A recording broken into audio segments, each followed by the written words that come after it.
এক্সেলের last ক্লাসে আমরা দেখেছিলাম রো কলাম এই সমস্ত কাজগুলো কীভাবে হয়ে থাকে, অর্থাৎ রো কলামের কনসেপ্ট আর সেল অ্যাড্রেস কীভাবে বের করানো হয় সেই সমস্ত কাজগুলো কিন্তু আমরা লাস্ট ক্লাসে দেখেছিলাম। আজকে আমরা ডেটা এন্ট্রির পুরো প্রসেসটা কিন্তু ক্লিয়ার করব। অর্থাৎ এক্সেল যেহেতু একটা স্প্রেডশিট সফটওয়্যার, সেক্ষেত্রে এক্সেলের সবথেকে বেশি কাজ থাকে আমাদের কাছে ডেটা এন্ট্রি। এবার এই ডেটা এন্ট্রি সম্পর্কিত যা যা জিনিস থাকে, অর্থাৎ শর্টকাটস বলতে পারো, বা একটা ডেটা এন্ট্রি করতে গেলে কী কী প্রবলেম থাকে আমাদের কাছে, সেটাকে আমরা সলভ কীভাবে করব, এই সমস্ত কাজগুলো, অর্থাৎ ডেটা এন্ট্রির পুরো প্রসেসটা যতটা বোঝানো যায় পুরোটা কিন্তু আমরা এখানে কমপ্লিট করব। তার জন্য দেখো, আগের ক্লাসে আমি রো কলামের কনসেপ্ট কিন্তু ক্লিয়ার করে দিয়েছিলাম। তো এই ক্লাসে আর আমি আর রো কলামের কিছু বলছি না। দেখো এখানে রো, এটা হচ্ছে রো, আচ্ছা এটাকে বলা হয় কলাম, এটাকে বলা হয় রো। এবার আমরা যখন ডেটা এন্ট্রি করব, ডেটা এন্ট্রি করার জন্য আমাকে আগে হেডিং বানাতে হবে। অ্যাকচুয়ালি ডেটা এন্ট্রি কী হয়? ডেটা এন্ট্রি হচ্ছে কি, আমাদের কাছে কিছু হার্ড কপি রেকর্ডস আছে, সেই হার্ড কপি রেকর্ডসকে কম্পিউটারের মধ্যে এন্ট্রি করার জন্য আমাদের বলা হয় ডেটা এন্ট্রি। যেমন আমি একটা স্টুডেন্টের রেকর্ডস এন্ট্রি করব, বা একটা এমপ্লয়ি রেকর্ডস এন্ট্রি করব। একজন এমপ্লয়ি বা একটা স্টুডেন্টের রেকর্ডস এন্ট্রি করতে গেলে তাদের যাবতীয় আমাকে হেডিং বানাতে হবে। যেমন প্রথম হেডিং কী হবে, আমি একটা সেলে আসলাম, লিখলাম কি যে SL নাম্বার লিখলাম, SL নাম্বার অর্থাৎ সিরিয়াল নাম্বার। পরের ঘরে গেলাম, পরের ঘরে, আচ্ছা পরের ঘরে তোমরা যাবে কি করে, আমি আগের ক্লাসে বলেছিলাম যে ট্যাব কি প্রেস করলে তোমরা পরের ঘরে যেতে পারবে, মাউসকে তোমাদের ধরতে হবে না। আমি লিখলাম কি নেম লিখলাম এখানে, পরের ঘরে এলাম, আমি লিখবো এখান থেকে এজ, পরের ঘরে লিখলাম অ্যাড্রেস, পরের ঘরে এখান থেকে লিখলাম ফোন নাম্বার। এইভাবে বিভিন্ন আমি এখানে যে ফিল্ডগুলো হয় অর্থাৎ হেডিংগুলো হয়, হেডিংগুলো বানিয়ে নিলাম। এবার সাপোজ মনে হচ্ছে আমার SL নাম্বার ঘর ছোটো লাগবে, সেক্ষেত্রে আমি কলামটাকে এভাবে প্রেস করবো, এখানে প্রেস করে একটু ছোটো করে দিলাম, ছোটো হয়ে গেল। এছাড়াও আমি যদি এখানে এটাকে বড়, আমি যদি এটা যদি বড় করতে চাই, এখানে যদি বড় করতে চাই, তাহলে দেখো সাপোজ আমি এটাকে এখানে প্রেস করব, এইখানটায় দিয়ে প্রেস করে এটাকে বড় করে আনলাম। তো আমি আমার প্রয়োজন অনুসারে কিন্তু বড় ছোট কিন্তু করতে পারি। তো আমি এখানে SL নাম্বার লিখলাম 1। আচ্ছা এবার ডেটা এন্ট্রি করার আগে আমরা আগে বুঝবো ফরম্যাটিং কী হয়ে থাকে। তার আগে তোমরা আশা করি এই তথ্যগুলোকে এন্ট্রি করতে পারবে, কীভাবে আমি এন্ট্রিটা করলাম, প্লাস তোমরা এই ঘরগুলোকে একটু অ্যাডজাস্ট করে নেবে। যেমন ফোন নাম্বার একটু বড় ঘর লাগবে, সেক্ষেত্রে আমি কলামটাকে ধরে একটু বড় করে দিলাম। আচ্ছা অ্যাড্রেস যদি বড় লাগে, সেক্ষেত্রে তুমি ঘরটাকে ধরে আরও বড় করে দিতে পারো। এজ ছোট লাগবে, আমরা একটু ছোট করে দিলাম। যদি তোমাদের এই রোটাকে বড় করতে হয়, রো যেহেতু হেডিং একটা আমাদের কাছে মেন পয়েন্ট, সেক্ষেত্রে হেডিংটাকে আমরা একটু হাইলাইট করবো, তার জন্য আমরা এই রোটাকে ধরে একটু বড় করে দিলাম। এবার ডেটা এন্ট্রি করার জন্য আগে মেন হচ্ছে আমাদের ফরম্যাটিং করা। এবার ফরম্যাটিং জিনিসটা কি হয়? ফরম্যাটিং জিনিসটা হচ্ছে কি বলতে পারো, আমাদের তথ্যটাকে একটু স্টাইলিশ, কালারফুল এবং আকর্ষণীয় দেখানোর জন্য আমরা অ্যাপ্লাই করি ফরম্যাটিং।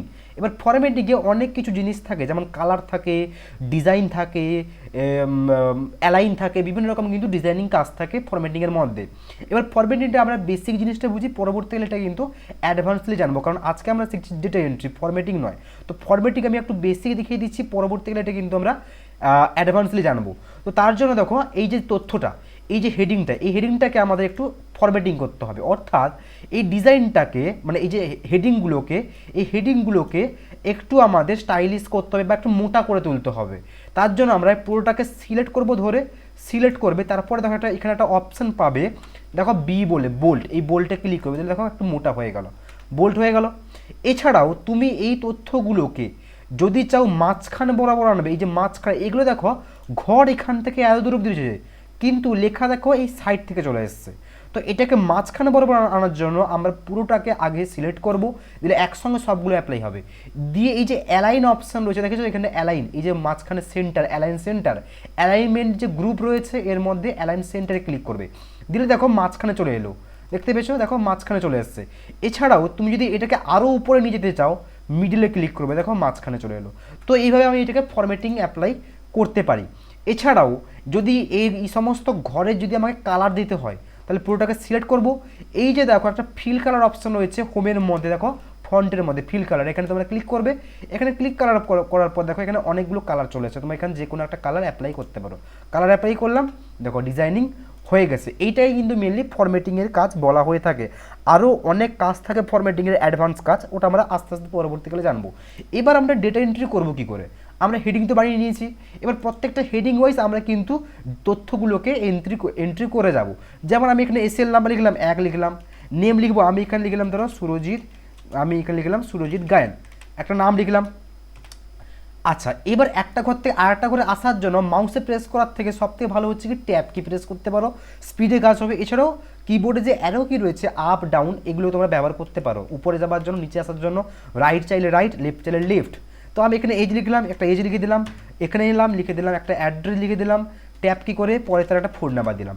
এবার আমরা কি করবো, আবার নিচে আসবো, আসার পর আবার এখানে আসলাম, 2 লিখলাম, 2 নাম্বার এন্ট্রি হচ্ছে রেকর্ডস, এখান থেকে লিখলাম কি সাপোজ একটা নাম লিখলাম, এখান থেকে নাম লেখার পর ট্যাপ কি করে পরেরটা গেলাম, এজ লিখলাম, এখান থেকে ট্যাপ কি করে পরে গেলাম, এখান থেকে লিখলাম পরের অ্যাড্রেস, তারপর থেকে তার একটা ফোন নাম্বার দিয়ে দিলাম। এইভাবে আমরা রেকর্ডটাকে এন্ট্রি করতে পারি। এটাকে কিন্তু বলা হয় কি ডেটা এন্ট্রি, অর্থাৎ আমাদের যে সমস্ত তথ্যগুলো ফিজিক্যালি রয়েছে সেগুলোকে আমরা ভার্চুয়ালি এন্ট্রি করার জন্য আমরা ডেটা এন্ট্রি কথাটাকে উল্লেখ করে থাকি। এবার একটা জিনিস দেখো, এই যে ডেটা এন্ট্রিটা করছি এটা আমাদের এখানে মাউসে ক্লিক করতে হচ্ছে, লিখতে হচ্ছে, অনেক কিন্তু সময় যাচ্ছে। এই জিনিসটা যদি তুমি একজন এক্সেল ইউজার হও সেক্ষেত্রে এটাকে কিন্তু আমরা অনেকটা স্মার্টলি আরোভাবে কাজ করাতে পারি, একটা ফর্ম ওয়াইজ, যেটা দেখতে কিন্তু অনেকটাই সুন্দর লাগে। এবার আমরা এখন তথ্য এন্ট্রি করছি কীভাবে, এইভাবে লিখছি 3 নাম্বার, আবার ট্যাব কি প্রেস করছি, এখানে আমাদের আবার নাম লিখতে হচ্ছে, ট্যাব কি করতে হচ্ছে, আবার এখানে তার বয়স লিখতে হচ্ছে, এখানে তার একটা অ্যাড্রেস লিখতে হচ্ছে, এন্টার করে আবার তার ফোন নাম্বার লিখতে হচ্ছে, এভাবে লিখতে হচ্ছে। কিন্তু এইটা যদি একটু আমাদের কাছে ফর্মের মতন চলে আসে তখন কিন্তু কাজ করতে অনেকটাই কিন্তু আমাদের ইন্টারেস্টও বেড়ে যাবে, এবং যে এসে দেখবে কাজটা তারও কিন্তু একটু অনেকটা ভালো লাগবে। তার জন্য এবার ডেটা এন্ট্রি ফর্মে অ্যাকচুয়ালি এন্ট্রি করার জন্য আমরা একটা এক্সেলের মধ্যে ইনবিল্ড একটা ফর্মের অপশান দেওয়া রয়েছে। এবার তুমি সেই ফর্ম অপশানটা পাবে কোথা থেকে, তোমরা একটা জিনিস খেয়াল করো, এই যে উপরে কুইক অ্যাক্সেস টুলবার রয়েছে না, এইখানটা আমাদের ফর্মের অপশান থেকে নিয়ে আসতে হবে। এবার এইখানটা আমরা ফর্মের অপশান নিয়ে আসবো কী করে, এখন দেখো সেভ আনডু রিডু কয়েকটা অপশান দেওয়া রয়েছে, ফর্মের অপশান আমরা নিয়ে আসবো কী করে, তার জন্য এই যে কোণে আইকন রয়েছে দেখতে পাচ্ছ কাস্টমাইজ কুইক অ্যাক্সেস টুলবার, এই যে কোণে এখানে ক্লিক করবে, এখানে ক্লিক করার পর তোমরা নিচের দিক করে আসবে, দিলে পাবে মোর কমান্ডস বলে একটা অপশান পাবে, মোর কমান্ডস এখানে ক্লিক করবে। মোর কমান্ডসে ক্লিক করার পর সঙ্গে সঙ্গে দেখবে তোমাদের কাছে এরকম একটা পপ আপ বক্স বা একটা উইন্ডো খুলে যাচ্ছে।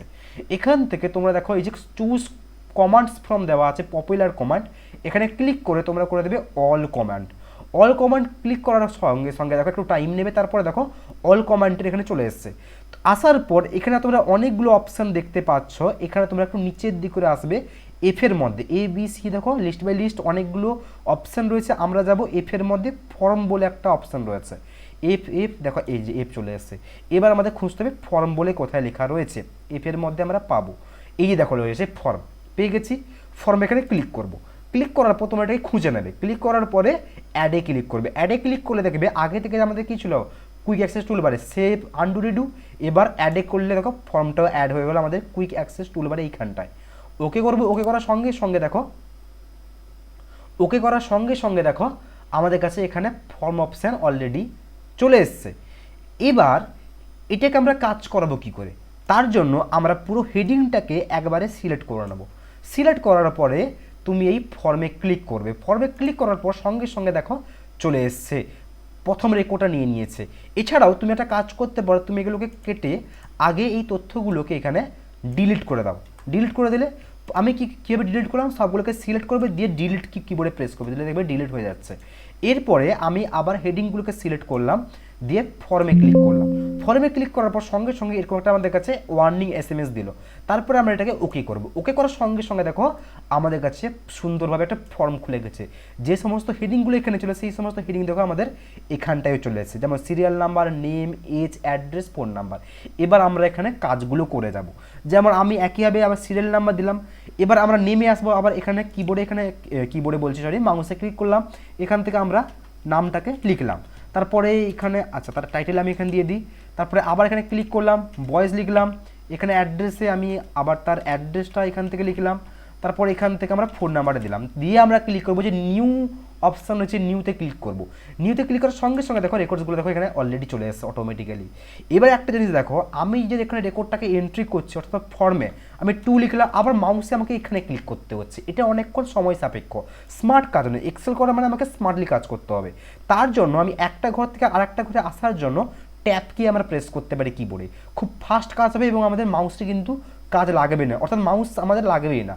ট্যাব কি মারবো দেখো সঙ্গে সঙ্গে নেমে ঘরে চলে এলাম, এখান থেকে আমি পরের নাম এখান থেকে দিয়ে দিলাম, ট্যাপ কি মারবো, পরের ঘরে এলাম, মাউস দেখো আমি ধরছি না, এন্টার ট্যাপ কি মারলাম, পরের অ্যাড্রেস এলাম, এখান থেকে দিয়ে দিলাম, ট্যাপ কি মারলাম, ফোন নাম্বার দিলাম, আবার আমরা ট্যাপ কি মারবো ফোন নাম্বার দেওয়ার পরে দিলে দেখবে সঙ্গে সঙ্গে আমাদের নিউর কাছে চলে এলো। দেখো এই যে নিউর কাছে অলরেডি চলে এসছে। এবার তোমরা এন্টার প্রেস করে দিলে সঙ্গে সঙ্গে দেখো রেকর্ডসগুলো এখানে দেখো অটোমেটিক্যালি চলে এলো, আমাকে মাউস ব্যবহার করতে হলো না। আবার পরটা এন্ট্রি করবো, 3 নাম্বার দেবো, ট্যাপ কি মারবো, নিচেটা আসলো, এখান থেকে আমি সাপোজ আর একটা নাম এন্ট্রি করলাম, ট্যাপ কি মারবো, এজ দিব, ট্যাপ কি মারলাম, অ্যাড্রেস দেবো, এখান থেকে ট্যাপ কি মারলাম, ফোন নাম্বার দিয়ে দিলাম, ট্যাপ কি মারবো, আবার নিউতে আসলো, এন্টার মেরে দেবো, সঙ্গে সঙ্গে এন্ট্রি হয়ে গেলো। দেখো এইভাবে লিস্ট বাই লিস্ট দেখো আমাদের রেকর্ডসগুলো আস্তে আস্তে এন্ট্রি হয়ে যাচ্ছে। এইভাবে আমরা কিন্তু ডেটা এন্ট্রি ফর্ম ওয়াইজও কিন্তু সুন্দরভাবে করতে পারি। এটা কিন্তু ইনবিল্ট ফর্ম এক্সেলের মধ্যে, এটা আমাদের বানাতে হয় না। তোমরা যে ভার্সনই ব্যবহার করো না কেন, 2007, 2021, 2022 যে ভার্সন তোমরা ব্যবহার করো না কেন, 2016 সবেতেই কিন্তু এই ফর্ম অপশানটা রয়েছে। আচ্ছা, এটাকে আমরা ক্লোজ করে দিলাম এখান থেকে। তোমরা এইভাবে কিন্তু ফর্মটাকে এন্ট্রি করতে পারো। এইভাবে কিন্তু আমরা ফর্মে কিন্তু পুরো কাজটা কমপ্লিট মেনলি করতে পারি। এই ছিল কিন্তু ডেটা এন্ট্রির কাজ। আচ্ছা, এছাড়াও সাপোজ আমরা দেখো তথ্য এন্ট্রি করেছি, অর্থাৎ ডেটা এন্ট্রি এখান থেকে আমরা করেছি। এবার ডেটা এন্ট্রি করার পরে আমাদের মনে হচ্ছে আমরা এইখানে যে তথ্যগুলোকে এন্ট্রি করেছি, এই যে ফোন নাম্বার কলাম রয়েছে এবং অ্যাড্রেস কলাম রয়েছে, এই ফোন নাম্বার অ্যাড্রেসের আগে আমাদের কোনো একটা আমাদের তথ্য কিন্তু মিস হয়ে গেছে। সাপোজ আমাদের মনে হচ্ছে যেমন এখানে নেম রয়েছে, এখানে এজ রয়েছে, এবার নেম আর এজের আগে সাপোজ আমি তার ডেট অফ বার্থটাকে নেব। এবার ডেট অফ বার্থে দেখো আমি কোনো ঘর করিনি, কিন্তু আমাদের রেকর্ডস এন্ট্রি করা অলরেডি হয়ে গেছে। এখন আমাদের মনে হলো যে আমাদের এখানে একটা ডেট অফ বার্থ নিতে হবে। তার জন্য আমরা এই দুটো ঘরের মধ্যে তাহলে আমাদের আরও এক্সট্রা একটা ঘর দরকার হতো, অর্থাৎ এক্সট্রা একটা কলাম দরকার হতো ডেট অফ বার্থে, যেখানে আমরা ডেট অফ বার্থটাকে লিখতাম। কিন্তু এখন তো আমরা কোনো রকম কলাম রাখিনি, সরাসরি এন্ট্রি করে দিয়েছি। এখন আমাদের ডেট অফ বার্থ হয় আমাদের পুরোটাকে মুছে আবার বানাতে হবে, নয়তো আমাদের আবার লাস্ট এন্ট্রি করতে হবে। এবার এই দুটোর মাঝখানে আমি ডেট অফ বার্থ নেব কী করে?